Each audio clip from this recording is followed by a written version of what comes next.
Hey there, thanks for clicking on this video. You can call me Kay, and this is Opinions Not Facts. This is a little YouTube channel that I like to run where I take all the different things that I'm seeing, all the interesting stuff that's happening in pop culture, on the internet, whatever is going on, and the things that stick in my mind, I just rant about them. Now, this is not official commentary, it's not a well-researched video. I'm really just discussing things that I've seen and information I've gotten. So if you want to get the down low on a situation, it's probably best to look at some creators that I'll suggest in my video description for the information that I am basing all my thoughts off of. In this case, I really do have to give credit to Echoes from Above. He has kept this whole thing up to date. He has done video after video on the whole topic, and he's really kept his finger on the pulse of what's happening with the Daily Wire and Brett Cooper. So yes, I am breaking down and I am talking about this. I'll be honest, I tried not to care about this whole thing for the longest time. I don't mind Brett, I'm not like a huge fan, and I really couldn't care less about the Daily Wire, but it's been coming up over my feed over and over from both right-leaning and left-leaning commentary channels. People who don't even normally dabble in politics have been talking about it, and it's made it really sit in my mind and stay there. And so I've had some thoughts. Most specifically, I feel like I've had a lot of thoughts about a recent video that Jeremy Boring put out, where he complains that people are not giving legitimate criticism towards Reagan, that all of the hate she's getting and the reason why she's not popular is just people who like Brett trying to spite her. And I kind of had a problem with that. So this video is about me trying to match Jeremy Boring's energy, and if he wants constructive criticism, okay, here it is. This is why Reagan Conrad is not a good host, at least in my very humble, very unwelcome, and very mundane opinion. Now you may be thinking, hey, why are you qualified to talk about this? And the truth is that I'm not. So anyway, we're going to talk about it. Now, I'm a layperson in this whole thing. I am not particularly loyal to Brett, so that actually is why I do think I might have the ability to talk about this, because I don't have a parasocial relationship to Brett. I knew of her, I'd seen a few of her videos, but I was never a loyal fan and follower, and so I've sort of been on the outside of this whole thing, and I don't have the emotional connection to her that some people might have, which means, theoretically, I would be a little bit more open to what's going on with Reagan, and possibly with her videos. I might be a little bit more drawn to them. However, I gave Reagan a shot just to see if I actually didn't hate her the way everyone else seems to, and the honest reaction is that it was not fun watching her videos. I did not have a good time. And what I did is I went back and forth. I would watch a video with Reagan, and I'd watch a video with Brett, and I would go about my daily life and do what I normally do, which is usually plugging in my earbuds and then settling down to do a chore or some cleaning or a craft and listen to the video. And Reagan was boring, uninteresting. I had a hard time finding videos that caught my attention, and I struggled to listen and keep focused. I usually end up just tuning her out. However, with Brett, I found that it was dynamic, it was interesting, I was involved in what was being said, and I felt like I was generating ideas next to what she was saying. So I want to talk a little bit about why I don't think Reagan works the same. And again, I'm looking at you, Jeremy Boring. If you want constructive criticism, here it is. This is why Reagan does not work for me. Now, while I did predominantly listen to the videos and watch a little bit less, here's what I noted right off the bat with some of the videos I watched with Reagan. First of all, there were way too many cuts. And now I know this is something that Brett does as well, and when I watched her videos and actually watched, not just listened, I didn't particularly like the visual of all these cuts. What I noticed is that you can hear the cuts in Reagan's videos. Her sentences are often very choppy and short, and you can feel the sort of cut in between each line. It gives this sense that she's not genuine, that she takes a ton of takes to do one thing, and that it's all sort of cobbled and pieced together. The problem is that her statements don't really stay fluid, and so you get this sense that she is getting chopped up because she can't just say something and it's super rehearsed. For me, that's really obnoxious. There was this lack of flow. Brett did not have this. Brett was able to keep the energy going even when there were lots of cuts. It didn't feel like you were jumping from thing to thing. She managed to have what felt like a fluid transition between each cut and each statement. There wasn't this loss of flow. Another thing I noticed is something that I cannot confirm. This is just the way I would describe it. It feels like Reagan talks through her throat while Brett talks through her forehead. And I don't know how to describe that any more than to say when I was in choir in high school and in college and I took voice lessons, there was often this idea of pulling these really bright notes up through your forehead and out of your voice rather than holding it kind of down lower in here, right kind of through your throat. And what I noticed about Brett is that she tends to talk up higher and it gives her voice more energy and it's a little bit more dynamic. When you hear Reagan talk, it's more kind of like down here a little bit. There's more vocal fry and it feels like it's being pulled out more than it's sort of flowing out of her. It's kind of hard to listen to. There's like this lack of energy and this sort of drag that you don't really get with Brett. And then this is a personal thing, but the vocal fry that Reagan had was so much more obnoxious and grating on my ears than Brett's. I think that Reagan has more vocal fry because she's talking lower in her range, and the vocal fry that Brett had, even when she was talking and she went down at the end of a sentence and had that vocal fry, it was not as grating on my nerves. Another aspect was the lack of dynamics. I felt like Reagan had really subdued dynamics. She had a little bit of energy and theatrics to her voice, but not a ton, while Brett felt like it was very dynamic. There was sort of this jumpy, playful feeling to her voice, and the things she would do where you almost felt like she was on a stage. It felt very theatrical, and I found that Reagan really lacks that. Her voice, even her sort of exaggerations, are not overly dramatic, and I think that's somewhere where you can see that, yeah, she maybe was not sent to acting classes because she could really use them. Another thing, and this one's a little bit more unkind because this is more facial features, and these are things we can't really change, and I would not want them to change, but they have such different visual looks, and I think we have to come to the reality that your visual looks play a part in how you're perceived. The simple reality, as someone who likes art and drawing and specifically likes animation and the sort of animated styles, we draw people in a certain way to convey a certain idea. When we want a character to appear more wholesome, maybe more calm, more warm, more welcoming, we tend to draw them a little bit rounder with softer lines. And when we want something a little bit more snappish and sharp, we're gonna do more angled lines. Reagan has really soft, round, doe sort of eyes.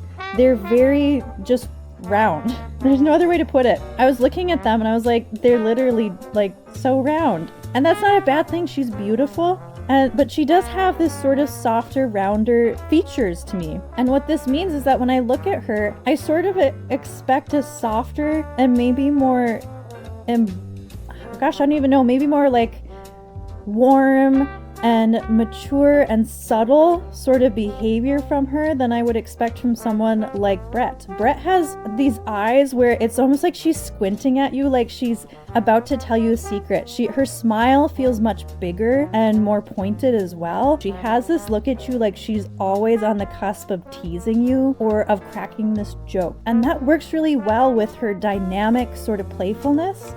She looks like she has the energy that she's trying to portray. When I look at Reagan, I don't really get that. When she tries to be energetic, not only does it come off more subdued, but it feels out of sorts with how she visually looks.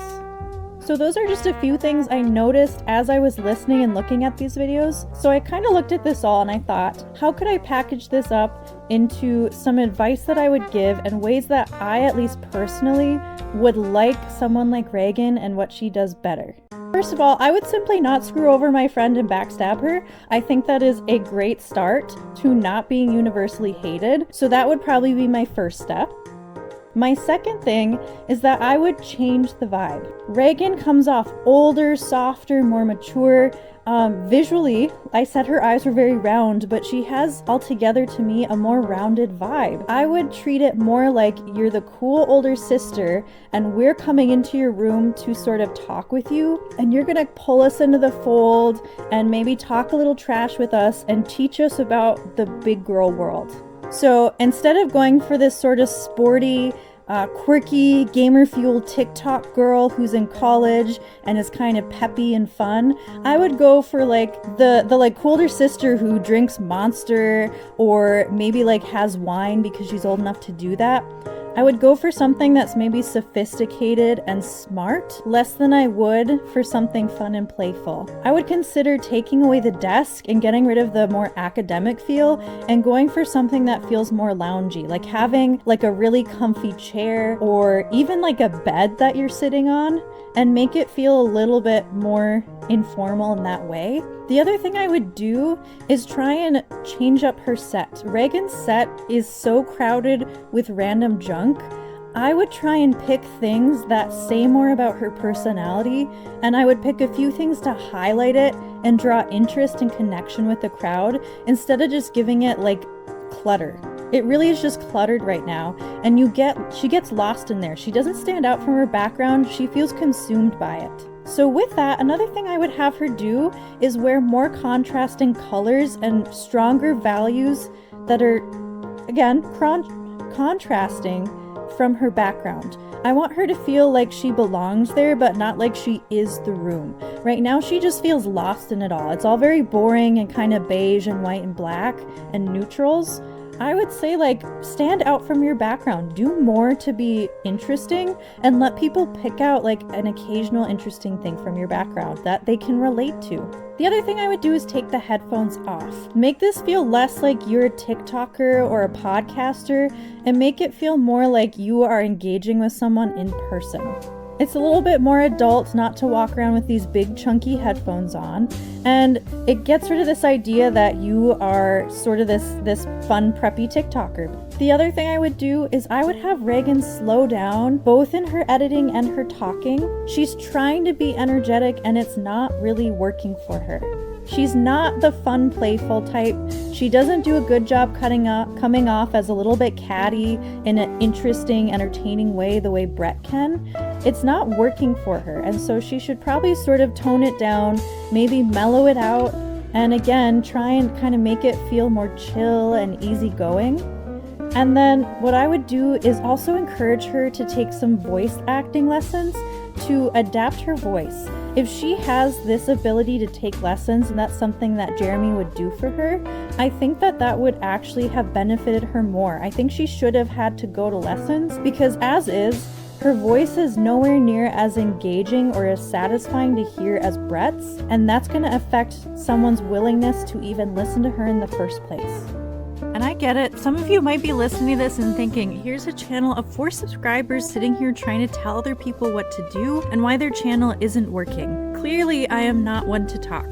I know I joked about it earlier, but I do seriously want to say I'm aware that most of the things I'm criticizing Reagan for, I've probably done in my own content, and I probably will continue to do. But just to be real for a moment, the problem is that she does not have the goodwill of anyone on her side. Whether you like Brett or not, Reagan comes off as kind of a bitchy person because of what she might have done. And it doesn't help her that the Daily Wire continues to do things that feel and look unfair towards Brett. That characterizes everything that Reagan does and puts it in a much darker light, even if it's not her acting. She's never going to be able to escape if Jeremy Boring keeps making comments about how Brett won't defend her. She's never going to be able to be seen in a positive light if the Daily Wire keeps taking things from Brett like her TikTok channel. In the end, Reagan is unfortunately painted with the brush of being someone who possibly backstabbed her best friend, and that doesn't just go away, and it means that we're less forgiving of the content flaws that she has. I wouldn't care so much if I saw these things from her and she had never done any of this or been accused of it, but the problem is that it's sitting in front of you and you're watching her with this in the back of your head, and it makes her look like a kind of malicious person. It paints everything she does and it recontextualizes most of her actions and reactions. You can't help but see her as a little bit fake, and everything she does is a little bit flawed. And because of that, she's gonna have to work twice as hard to appear not that way. By screwing over Brett, or at least appearing to have done so, the Daily Wire set themselves up to need perfection, and they're falling short. And granted, you can't make content to please everyone, but in the end, they need to be somehow perfect, or else everything they do with Reagan will be a catastrophic failure because it will be characterized by the desire that she does fail. Some people might disagree with the suggestions I've made. They might think that none of this would help. Maybe they don't think that the things I found annoying were annoying. And you might have noticed that Brett does a lot of the things that I said I didn't like with Reagan. And although I tried to explain why it's different, I think in the end, we don't have any ill will towards Brett.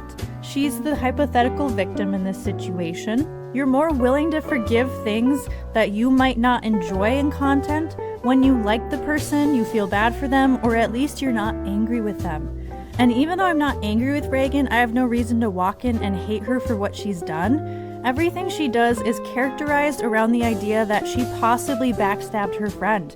And I'm going to read that into all of her content.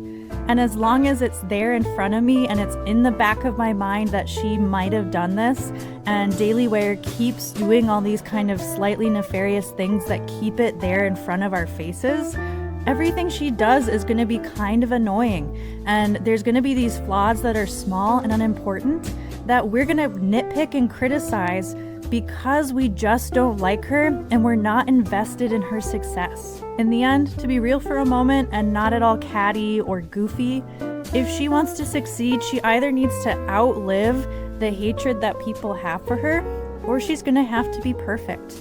And the simple reality is that perfection is unattainable. I honestly don't see a career here where she survives and thrives the way Brett could, and I kind of imagine that eventually she will burn out from the exhaustion and the criticism, and the show will die.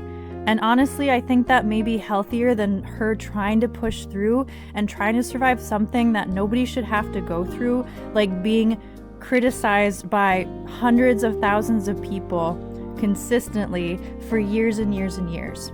I don't like what she's supposedly done, but I don't know if torturing her in this way would ever help her learn more. And so I hope that this video can be maybe constructive criticism that they never see but is out there that legitimately tries to help her fix something, so that in the end, when it doesn't work, I can at least say that it wasn't just because I hated her and I wanted her to fail. It's because there were things that she could never achieve and there was perfection she could never reach that she and the Daily Wire had to reach to survive. Hey you guys, a day may come where Editor Me does not need to come in and clean up some sort of mistake, but today is not that day, and I feel like I did not adequately express in this video that I do believe that all of this is Daily Wire and Reagan's fault, and that this would not matter. All these little things, these little details I'm telling them they could fix, that they would not matter if they had not presented Reagan in such a horrible light. What I'm trying to get across is that these are little details that should be fine polish, but they become excessive and obnoxious flaws because the foot forward that Reagan put when she came into this space and when the truth came out about what was going on was not good. And until they can clean that up, she will never be good enough to avoid criticism. And that does not mean that the criticism that people are giving is bad faith. And it's wrong for Jeremy Boring to sit there and try and argue that what people have to say is not real criticism. And the goal of this video is to sit there and go, hey Jeremy, here are things that annoy me. Here are things that you could do to fix it. Because I think in the end it proves the point that until they can fix what they've done and they can clean up her image from the girl who backstabbed and hurt someone who people generally liked and respected, she will never be able to succeed. So with that being said, I hope it is clear that I am not trying to forgive Reagan for what she did. It's not my thing to give forgiveness for. And I'm not trying to defend or help the Daily Wire. I'm trying to make a point, and I'm giving Jeremy what he asked for, knowing he will probably never hear it, and if he does, he will not care. But I figured it ought to be done. If you watched this far and you've been seeing the art I'm working on, number one, thank you for getting this far. And number two, I apologize for all the flaws and mistakes. And if you notice, I'm having tons of technical issues with the drawing process. It's been a long time since I've done digital art, and a longer time since I've drawn people or even attempted to do likenesses. It's really out of my comfort zone, but this one was kind of fun to try. I always love getting new advice on what to do. As a teacher, I've realized that the best thing I can do is keep learning. So if you have any techniques or suggestions, please let me know. And if you're just judging it, I hope you know I am judging my own art too. So same girl, same. Thank you all for watching, and take care until next time.